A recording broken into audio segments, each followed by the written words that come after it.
Is Enel going to play a role in Elbath? That's a question I've been asking myself since we got all this new stuff that's been happening in Elbath. Is he still going to play a role in Elbath? Because I thought he was for a very long time.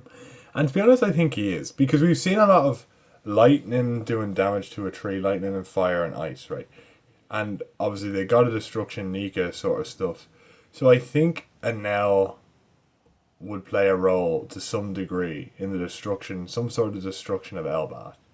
I feel like that's going to play some sort of role, force the Giants to go to the outside world. I'm starting to think that idea would work if we had like either Luffy or Enel or Loki, one of the three, maybe a fight between the three of them, that's going to cause the destruction of Elbath somehow, which is going to force the residents of Elbath to take to the seas and then like spread themselves throughout the world. Because this whole theme of like, oh, Nika the god of destruction and the god of liberation.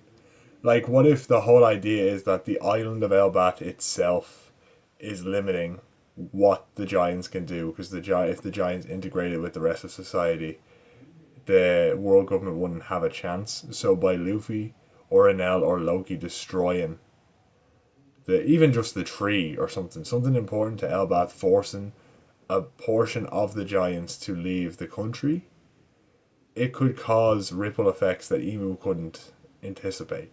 And maybe if we assume that the dummy reversey only works when you're home, he couldn't dummy reversey the giants anymore, right? Like that's an interesting idea, I think, and I think it would bring Enel back because Enel is known for destroying islands, so you could bring that back, and you could even you bring back the fake god to fight against the other fake god, like the god of the sky, the fake god of the sky to fight against the fake god of the blue planet, and then you have obviously Luffy, who's an actual sun god. Like I was thinking like where does he play into it, but then with the god theming of Elbath with Emu and Nika and all this, Enel would definitely play a role because he obviously has his god complex and different things, and then bringing him back would allow us to ideally have another focus after Emu has to leave for whatever reason due to either Brook disrupting the connection between Gunko and Emu, or Blackbeard, Shanks, or Dragon doing something at Marijoa that requires Emu's attention. Do you know what I mean? And then we can have Enel play a role in some way.